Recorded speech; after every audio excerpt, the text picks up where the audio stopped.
안녕하십니까, 골통사 윤정입니다.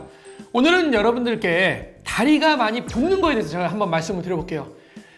다리 붓는 거 환자들 굉장히 많거든요. 어르신들도 많고 여자분들도 많고. 개똥이 엄마가요, 맞벌이 부부입니다. 맞벌이 부부인데 하루 종일 일을 하고 오면은 맨날 다리가 붓는다고 투덜투덜 됩니다. 뭐 일만 해서 뭐 개똥이 아빠가 돈을 많이 벌어주면은 내가 일을 안 할 텐데 쥐꼬리만 하면 월급을 받아가지고 맨날 이렇게 일을 해가지고 내가 다리가 이렇게 부어요 라고 얘기했더니 옆에 있는 개똥이 아빠가 그럽니다. 나 엊그저께 발목 삐어가지고 나도 부었는데 요즘에 발목이 좀 삐는 계절인가 봐. 이렇게 얘기하는 개똥이 엄마 이러면서 둘이 막 싸웁니다. 이런 다리 부종이 뭐 어떻게 치료를 해야 되는지 요거에 대해서 속 시원하게 한번 설명을 드려보도록 하겠습니다.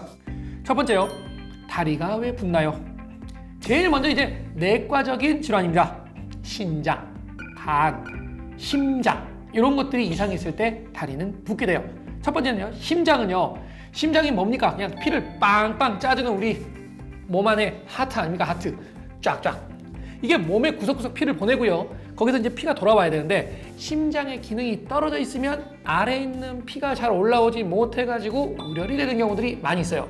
두 번째는요, 간. 아니, 간은 술 먹고 해독하는 기관 아니야. 근데 간이 왜 붓는 거하고 상관이 있냔 말이죠? 라고 얘기하시잖아요. 간은요, 단백질을 만드는 기능이 있어요. 단백질, 알부민. 유식한 말 나왔습니다. 알부민 이런 거를 만드는데 이런 단백질, 알부민이 혈관 안에요, 물을 유지를 시켜주는 기능이 있어요.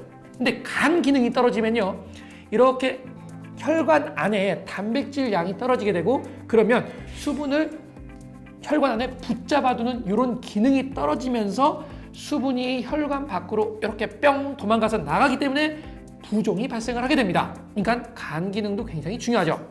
신장은요, 몸 안에 노폐물, 수분을 이렇게 걸러가지고요, 몸 밖으로 빵빵 내보내는 기능을 합니다. 근데 이 기능이 떨어지면요, 염분이나 수분이 몸 안에 많이 남아있게 되면서 몸이 붓게 되는 거예요.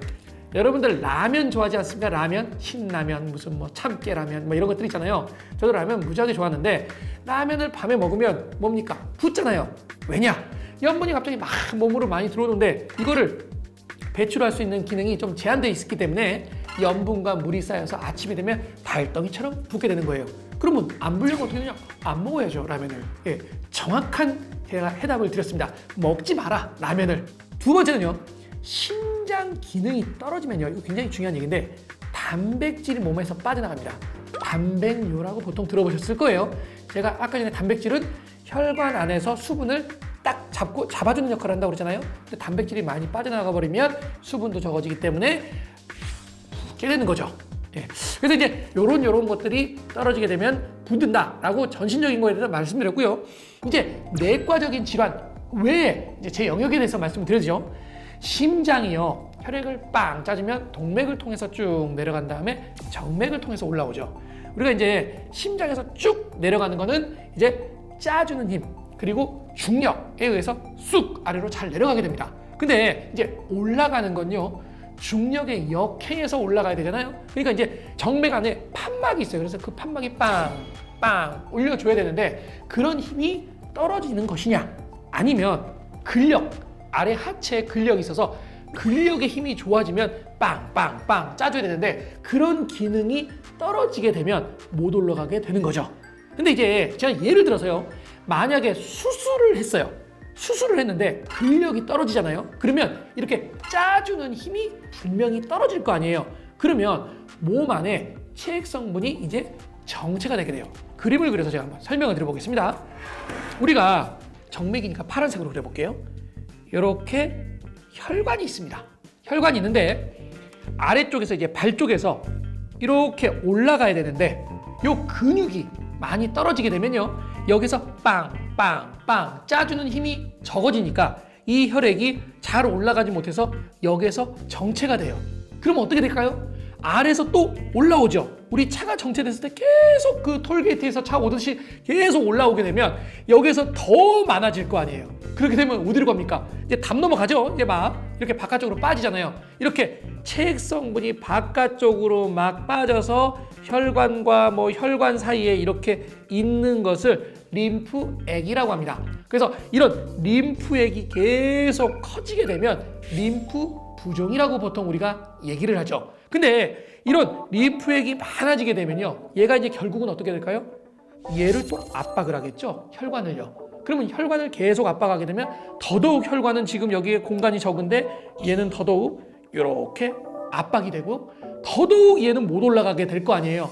그렇기 때문에 악순환이 반복되는 것을 겪게 됩니다. 그러면 내가 알겠는데 그럼 치료가 뭡니까? 치료. 첫 번째는요, 덜 짜게 드시면 돼요. 라면 안 드시면 되는 거라고 아까 제가 말씀드렸죠. 몸 안에 이게 염분량, 항상 이거는 수분을 끌고 들어가기 때문에 염분, 수분 덜 쌓이게 하는 길입니다. 두 번째, 다리를 올려놓고 계시면 됩니다. 다리를 올려놓고, 참 중요하죠. 심장보다 위로. 여러분들 이 말 되게 많이 들으실 거예요. 다리를 내가 올려놓고 있어야 되는데 심장보다 위로 올려야 돼 라고 얘기해요. 왜냐면 피는 심장으로 들어가야 될 거 아니에요. 그러려면 심장보다 위로 올려야 아래쪽으로 내려갈 거 아닙니까? 그러면 가끔 가다가요, 사람들이 이렇게 의자에 앉아 있는데 다리를 올려놓는다고 하시면서 다리를 그냥 의자에서 이렇게 올려놔요. 그러면 다리를 올려놓는 게 아닙니다. 그래서 어떻게 올려놓고 계시냐면요, 벽이 있습니다. 벽이 있어요. 그러면 이 벽에다가 이게 머리입니다. 머리.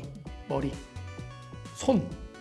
손은 꼭 이렇게 올리실 필요는 없어요. 10분씩 다리를 이렇게 올리고 계시면 훨씬 붓기가 줄어드실 거예요. 그러니까 여러분들께서 한번 못 믿는 셈 치고 한번 해보십시오. 그리고요, 주무실 때 이 다리를요 이렇게 올려놓고 주무시면요 굉장히 붓기 감소에 도움이 됩니다. 그리고요, 압박 스타킹 하시면 됩니다. 압박 스타킹.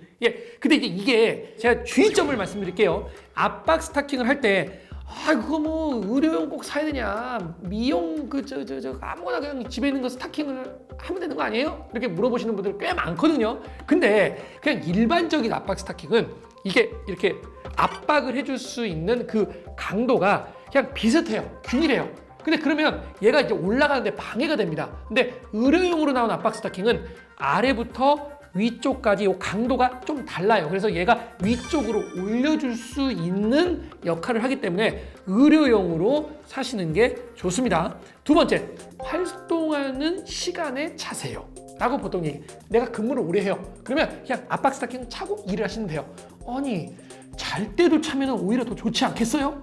근데 오히려 잘 때는 내 심장하고 다리 높이가 같잖아요. 그러니까 압박 스타킹을 잘 때 차버리면 오히려 순환이 덜 되게 합니다. 그렇기 때문에 잘 때는 압박 스타킹을 차는 거는 비추를 합니다. 그리고 이게 압박 커프 같은 거 있잖아요. 이렇게 그 다리에다 쑥 이렇게 압박 커프를 씌우고 쭉쭉 짜주는 그런 기계들이 있거든요. 광고 아닙니다. 저는 그거하고 아무 상관없습니다. 이름도 몰라요. 그래서 그렇게 해주시는 것도 도움이 되실 것 같아요. 그리고 이제 핵심적인 거, 근력 운동 하십니다. 근력 운동. 아까 제가 말씀드렸어요. 근력이 받쳐줘서 아래에서 빵빵빵 짜줘야 위쪽으로 쭉쭉 잘 올라간다고 했잖아요. 그러니까 발, 종아리 이런 데 근력 운동을 많이 해주시면 잘 쫙쫙 짜져서 올라가게 되겠죠. 그래서 많이 걷는 것보다는요, 약간 계단으로 내린다거나 아니면 얕은 산, 무리가 안 되는 산을 이렇게 등산을 하시면 근력을 키우는데 많이 도움이 될 거고요. 자전거 타기 있잖아요. 이것도 도움이 많이 됩니다. 그리고 발을 이렇게 뒤꿈치를 들어서요, 까치발로 한 10초씩 버텨요. 그리고 이따가 다시 내려놓고 요거를 10번씩 반복을 하는 거를 이렇게 자주 해주시면 근육이 생기는데 도움이 많이 됩니다. 근데 이제 문제가 되는 게 있어요.